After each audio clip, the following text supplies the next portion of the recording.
So we are all advocates. Every day we are advocating for something personal or for the greater good. In the district, advocacy is especially important with the pending renewal of rent control in 2020. Today we are going to learn the players of advocating for change in the district and the best practices of being a successful advocate. On our panel today, we have Awesta Sarkash. She's the Director of Advocacy and Communications, and she's from CNHED. Also, we have, feel free to clap. And my accent from Massachusetts, hopefully I didn't mispronounce your name. Next, we have Elizabeth Falcon, and she's the Executive Director of DC Jobs with Justice.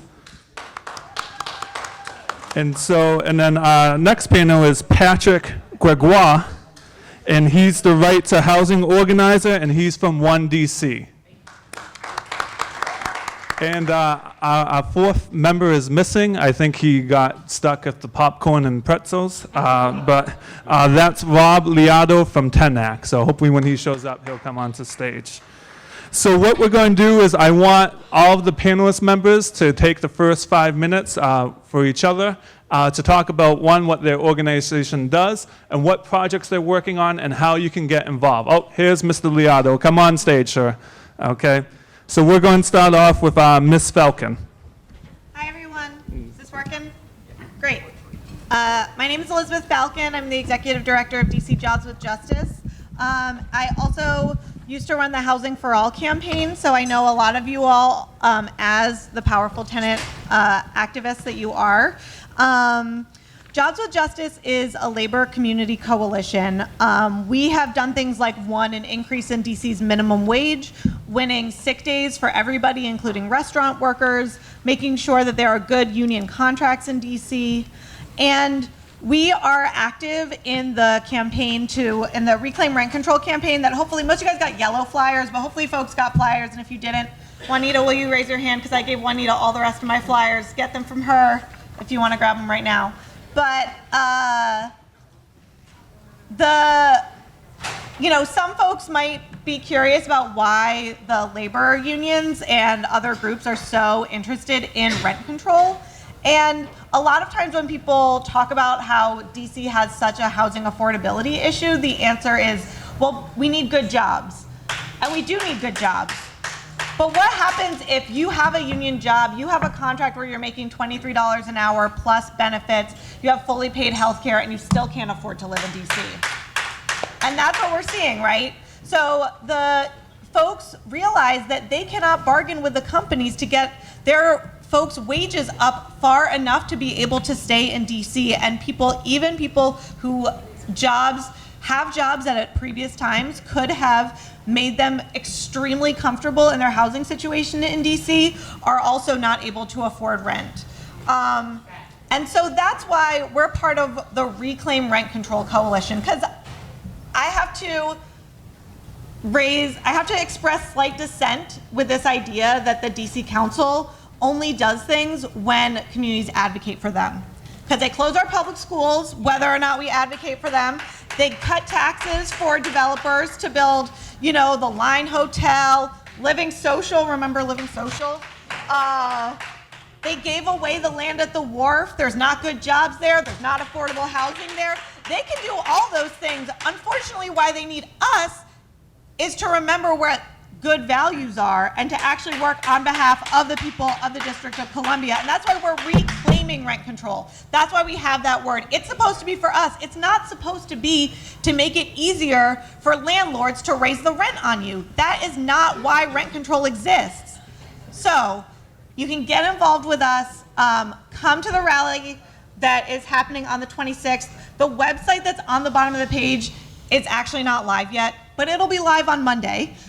On Monday, you can go to the website and put your information in, and then you'll get all the updates about upcoming events. Because we can't have these council members say, we can't do it without you. They can do it. It's their vote. We need to make them do it. Yeah. Great. Thank you so much, Ms. Falcon. And next, we'll go on to Ms. Sarkash. Hi, everyone. My name is Awesta Sarkash. I work with the Coalition for Nonprofit Housing and Economic Development. We're a comprehensive community development organization with about 140 member groups, both for and nonprofit organizations throughout the district. A lot of the work that we do is something specifically we'll talk today about in the panel, which is doing advocacy from a standpoint of a comprehensive approach. We advocate on behalf of housing programs, everything from the rent control campaign, which is something we're involved with, to the trust fund, which I'm sure people also know about, to everything on the economic development side, including small businesses. Our organization also seeks to sort of find new and innovative solutions to the problems here in DC. For instance, in the next few months or so, we'll be launching the DCAP initiative. For some people who may or may not know, a lot of the major institutions in the district do not contract with small businesses within the district. So they contract with folks in Maryland and Virginia. For DC specifically, something like the small businesses in the district hire 71% of the most vulnerable populations in DC. And so we're trying to get these institutions to procure more with African American owned businesses in the district. And so that's one example of some of the innovative solutions that we try and put forward to sort of offset and mitigate the issues that DC residents are dealing with on a day-to-day basis.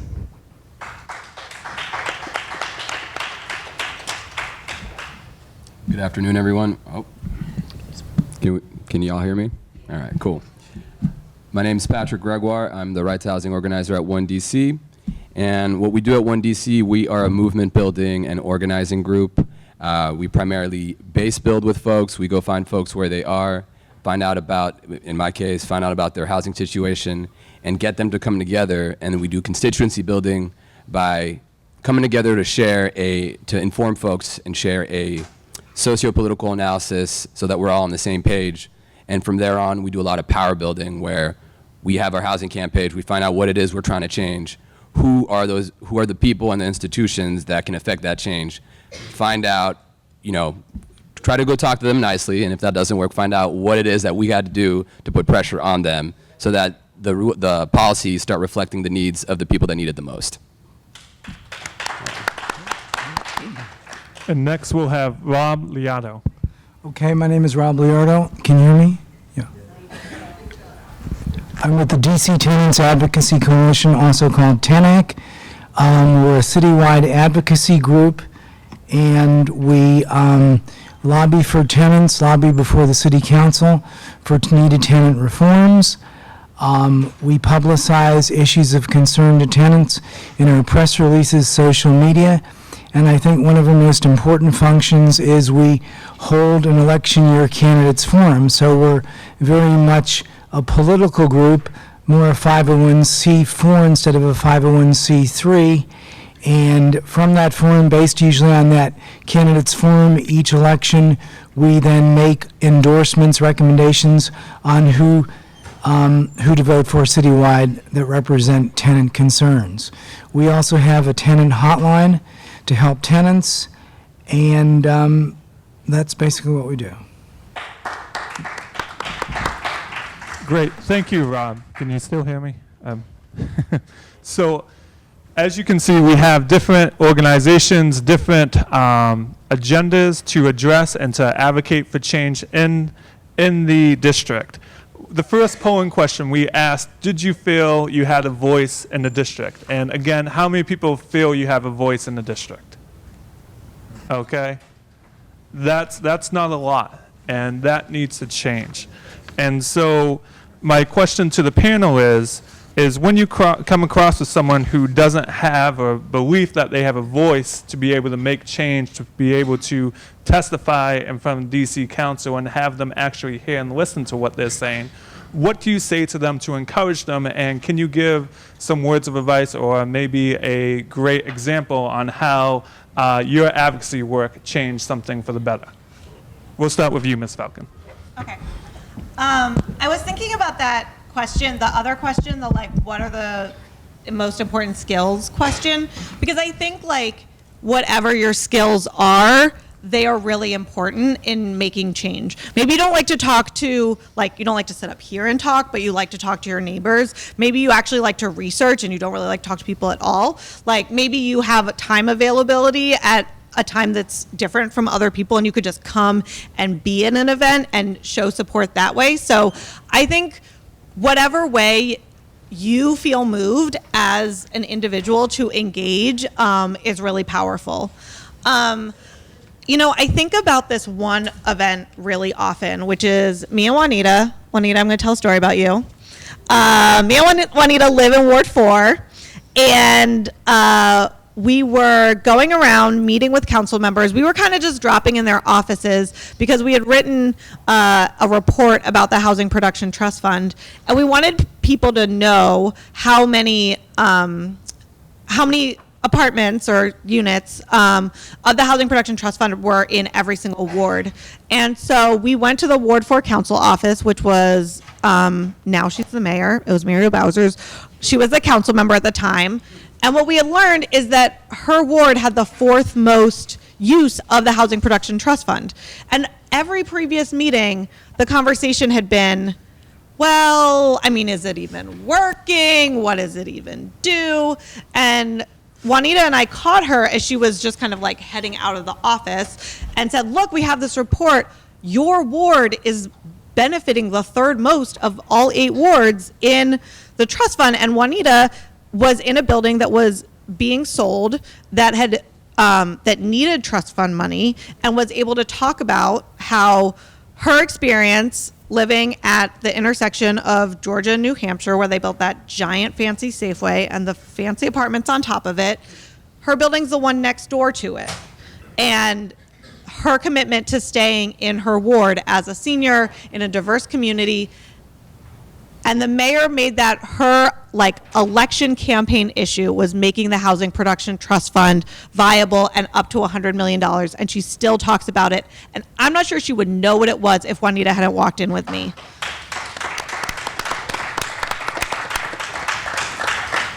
And sometimes the change isn't that big. We had like 15 previous meetings where she still didn't seem to learn what the trust fund was. So like, it does take that time, but it can pay off in these huge dividends in the moments when you least expect it. Yeah, I'm definitely, oh, it doesn't work. I think they're turning them on as you Oh, start. sorry. Thanks. From my perspective, I'm really going to echo what Elizabeth was talking about, largely because I think it's all about segmentation. So something that I think Stephen added in the folders is the advocacy spectrum. You can't hear?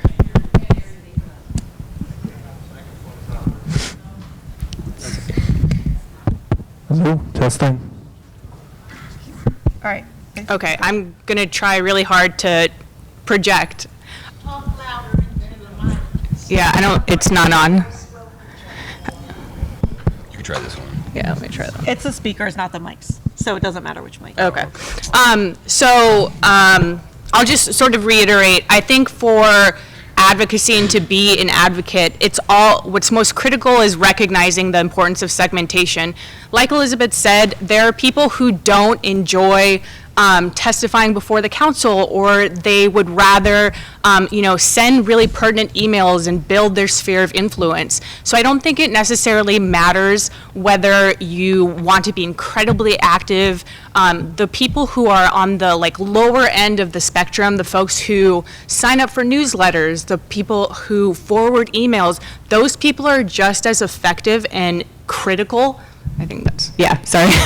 Those people are just as effective and critical in the work that they do. And they're part of the whole spectrum itself. It lends something, it's impactful, and maybe it's not as visible, but it is really critical to being an advocate. So my example, when I was interning on the Hill back in 2009, that was around the Affordable Care Act. All the calls that we were getting in my congressman's office were about the Affordable Care Act. something like, 400 or 500 calls a day. We got a call from a woman who wanted to talk about the endangered wolves in the southern part of New Mexico. It was a really important issue to her, and it just wasn't being heard. The way it works, and to an extent I think it also works like this with the council, is the way it works on the Hill. When you get calls about certain things, if it hits a quota, that's when the member of Congress is going to pay attention or write a form letter or essentially take a stance, or sometimes not a stance, but a stance on the issue. But because we were in the midst of doing listening to all these calls about the Affordable Care Act, developing stances, positions, all that kind of stuff, it was essentially not being heard. So she ended up organizing a huge group of people in southern New Mexico. They basically did a robocall situation. And so within about 2 hours, we got something like 600 to 700 calls from this woman's organizing group within like a 2-hour span. And it was literally 20 minutes later, the congressman wanted to talk about these endangered wolves.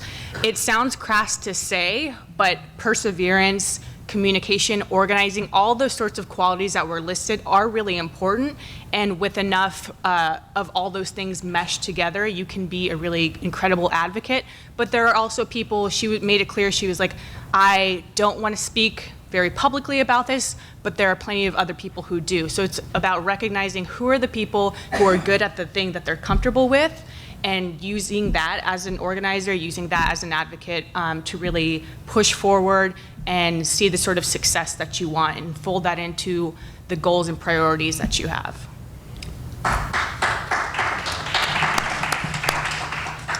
Steve, can you hit me with that question again? Like, are we combining questions here? Or? Yeah, we're combining of questions. So again, it's okay.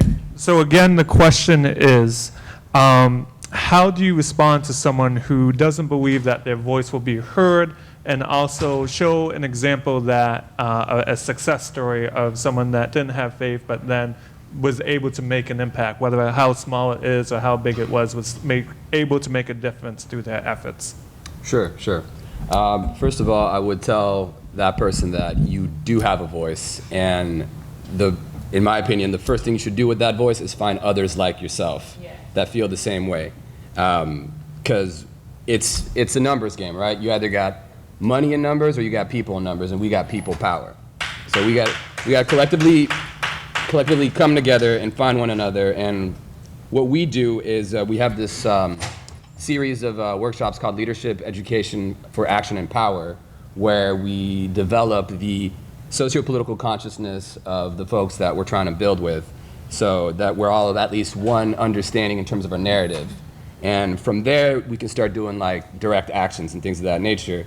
And for example, a success story, 1DC belongs to the Homes for All Coalition, which falls under Right to the City. We were in Minneapolis, Minnesota back in May, and as a solidarity action with our hosts, Inquilinex Unidex, we took over Minneapolis City Hall. They're known to be, they have an image of being a really progressive city, and there was this horrible landlord who owned like 70 buildings. 65 of them were in like horrible conditions, and he got his license revoked for 65. If 65 out of your 70 buildings are in horrible conditions, you shouldn't have any buildings. That should be pretty clear. And these were a lot of like Latina single mothers trying to come together and purchase the building to make it a co-op. They had everything in order, did all the paperwork, and they were just looking for a little help from city council, and they wouldn't budge, despite being invited to barbecues, a bunch of emails, going through all the right channels, talked to my staff person. So we showed up, and let's just say we gave them an incentive to sit down and listen and talk to folks, and that's what it took. And it was really, it was just kind of baffling just to see all these politicians they didn't know what to do, because they were not expecting their constituents to turn out en masse like that. So you definitely do have a voice. Go find others like yourself. Find us. Find 1DC. We gonna help you, get what you want. And Rob, can you have some input? Sure. There's at TANAC one example of advocacy I think that was most effective is when people show up, especially people show up en masse down at the district building to protest or to rally. Now, when Jim Graham was attempting to pass his reform bill, we had maybe 100 or 200 people. We had, part of this also is, being a political organization, part of it was emailing and publicizing the necessity of our issues. And in this instance, it was the landlords were trying to pass means testing into the reform bill. And we publicized, we emailed, we got a lot of people to call, and we had a mass rally down at the district building. And Jim Graham told us himself, "You've won a great victory," because we decided not to put means testing in the reform bill. And otherwise it might have slipped in, he said. So I think that's the most important thing you could do to affect change you want, tenant reforms you want, is to email your council member, meet with them, show up down at the district building, and show a strong show of support. I think that's the most important thing.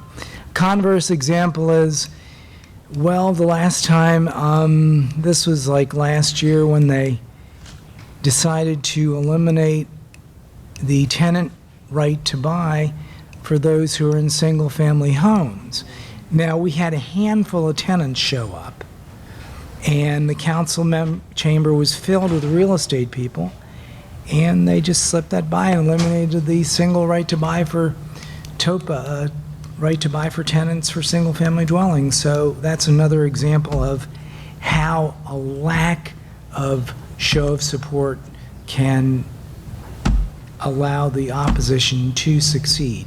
So we really need to turn out, and that's what we do. Thank you, Rob. So first off, I do want to back up Ms. Sarkash's testimony, I guess I'll call it. We all put in your handouts is this active advocate engagement spectrum. So it's all in your handouts. Please take a look at it, because that will definitely help. And I would agree with Ms. Sarkash that you don't have to be on the stand holding the mic talking. You can still advocate in your own way, sending emails, organizing, being the person behind the scenes. And I think this is what the forum reiterates that. And so I think that's a great message to keep. And on part with what Rob talked about, I think the next question to the panelists is, what is the challenge to being an effective advocate? And we'll start with Rob and then work our way down. Oh, I guess the challenge is, challenge we found most is organizing. Getting people, contacting people, getting them to come to your meetings, getting them to show up at the city council. That's the hardest part I have found, and it's almost the way things are structured in, because tenants are really part-time advocates at the most.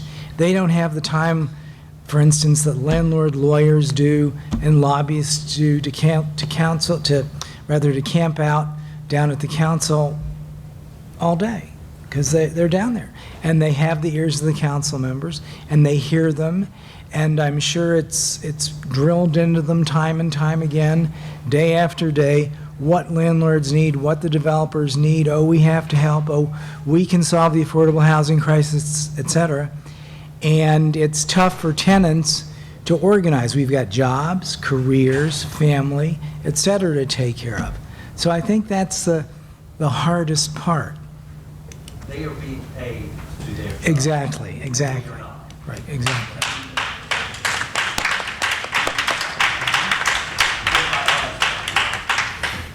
And how about you, Pat? What do you think is the challenges to being an effective advocate? Well, so speaking as an organizer, the folks that we work with, a lot of them have 2-3 jobs. A lot of them are dealing with any number of, frankly, insurmountable challenges. And most of our work is volunteer-based. I'm a staff member at 1DC, but everyone else on my Right to Housing Committee is a volunteer, and it's incredibly hard for people to always have to show up, and especially some of the folks that have been in and out of organizing for like 30, 40 years. You know, they've heard, you know, some of these promises again and again, and you have to keep reinvigorating their fire. So sometimes that means, you know, you come up with plan A, you better have plan B, C, D, and then just be okay not having a plan, just having to pummel through. So that, I would say, to, you know, a little bit like what Rob was saying is, you know, you can't expect, it's hard to try to expect folks to like do, you know, go 100% since, you know, they have families, and the people I work with, at least, they all have like 3 jobs. It's like, it's really hard. Well, I think we're definitely just identifying a major theme, because I was going to say something really similar, which is organizing is difficult because DC residents are amazingly committed to helping other residents build a better lifestyle, like in every form. The person who's advocating on housing is probably also advocating on better quality jobs, and that person's also advocating on probably 4 or 5 other issues. And so it's so true when you say that it's tough to organize, mostly because DC residents are amazing and they're committed to a lot of different causes, because there are so many things that still need to be fixed in the district. And so, you know, I wouldn't even say it's to a fault. I think they're just incredible. And what's tough is, per what Pat and Rob said, which is that the reality is you have other expectations, other things that you have to do, and yet residents still come, they still volunteer, they're still committed, despite not being paid, despite not being a lawyer for a landlord or whatever it is. And so I don't know that it's necessarily a challenge. It's just there's so many things that need to be changed and fixed and bettered for mostly moderate and low-income individuals in the district. I think what's hard for tenants and look, I just wrote racism and capitalism. Like, the deck is stacked against us, right? The reason that so many Black District residents are renters and not homeowners is because the federal government set up systems decades ago to create an infrastructure that made it easier for white people to buy homes and encourage them to move out of places like DC. And like, we can go back another couple generations and talk about how why people don't have wealth, and you know, on and on, all the way back to Africa, right? So like, that's why people have 3 jobs, and that's why people have to show up and fight for these issues, and that they're not just baked into the way a healthy, functional city works. It is an expectation that in a place, that in cities across this country, there will be huge wealth inequality, and it will be racialized. That is the problem that makes it difficult for folks, because the reality is, if people didn't have to worry about keeping a roof over their head, they could be amazing advocates about the public schools. And if they didn't have to worry about where their kids were going to go during the day, then they could be amazing advocates about the environment, right? Like, and so we fight that with solidarity. Yeah. We fight that by being in relationship with each other and recognizing that our fights are tied up together, and that we might not share all of those, like, renters across DC face the same issues in part, whether or not they are Black or immigrants, because of the disrespect that's rooted in this really deep way. And so, by being together, by seeing that there are other folks that are in these fights with us, that it's folks who are working and aren't working, it's folks who are retired and trying to move off their mother's couches. Yes. That's how we make change, and that's how people feel like it's worth leaving their house, figuring out how to do the childcare, getting their kids on the bus with us, and coming to meetings because they are in a room with other people who believe together with them that we can make change, and that this status quo does not need to be what it is. Great. Thank you. And so I think on that, you talked about solidarity. And I think, especially with 2020 coming up, for example, a lot of organizations and groups are having their own sort of spin on rent control reform. And I think with solidarity, with all those groups, we'll be able to change it. For example, I'm creating a tenant association list. I know there's a consortium of a tenant associations that they want to get started. The tenant union, reclaiming rent control, TENAC. How does a advocate or a common citizen choose between which group to be organized, and is there communication amongst all of the organizers on how to get that one single voice to be able to go down and take control of DC Council? And I think I'll start with Pat. All right, can you give me that last part one more time? So I think that the main takeaway, hopefully, from this question is, how does a tenant choose which group to be organized with, which group to get involved with, and is there communication, or should there be communication amongst all organizers to make sure everyone is on the same page? Well, I don't want to presume too much on, how someone should choose which organization to be involved with, but I will tell you that at 1DC right now, we are working on October 5th. We have a Freedom School. We have a Freedom School where we'll be diving deep into displacement, the racial aspects, the economic, the gender aspects. How does it happen in DC? What does it look like in DC? Why does it keep happening to us in particular? And then organizing strategies for combating that, and then looking forward towards community-controlled examples of housing and land, such as like limited equity co-ops or community land trusts. But we're also tied, there are members of the Right to Housing community that are tied to the rent control campaign. And though there are challenges to, mainly communication challenges between different organizations, we are slowly learning how to build with one another, how to work with one another, because in the end, it's not just tenants that have to collectively come together. It's these organizations.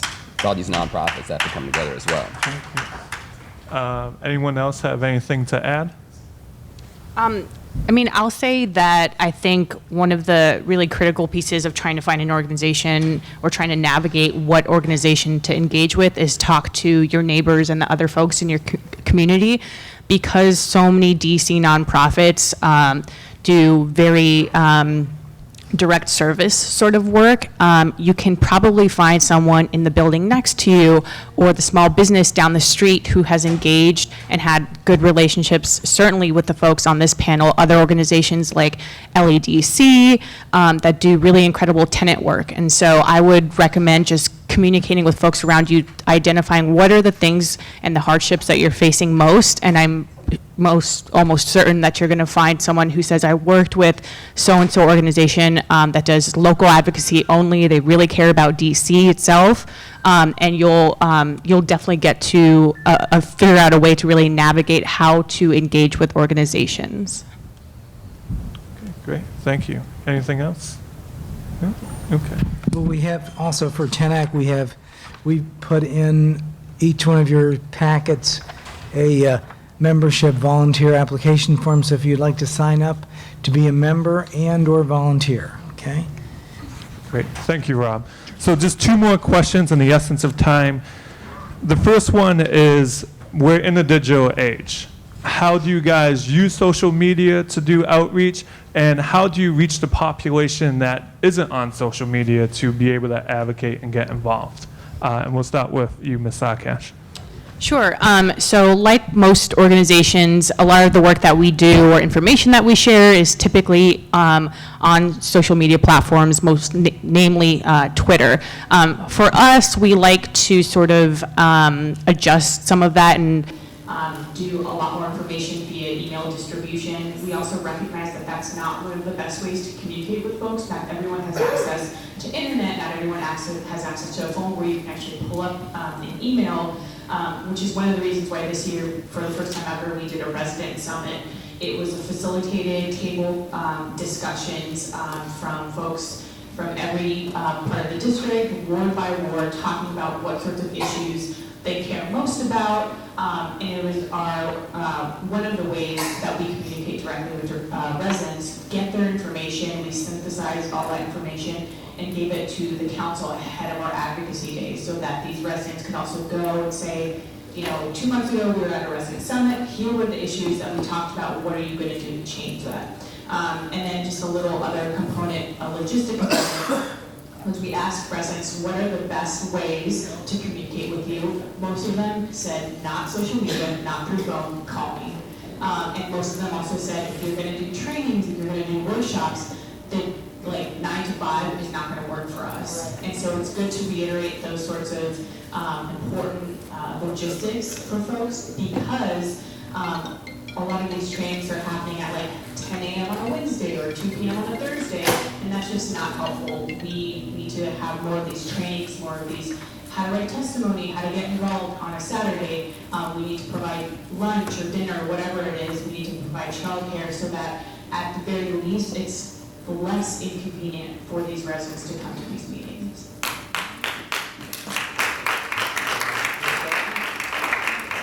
Yeah, I think it's important for, it's really helpful to have a presence online because it's a way that if people want to learn more about you, right, like that joke, let me Google that for you, right, you need to have something there, and it is a way for folks to stay connected to each other. Honestly, it's more densely occupied by reporters and politicians than just walking down the street in Washington, D.C. So there's a political conversation that's happening on Twitter that can be valuable to engage in.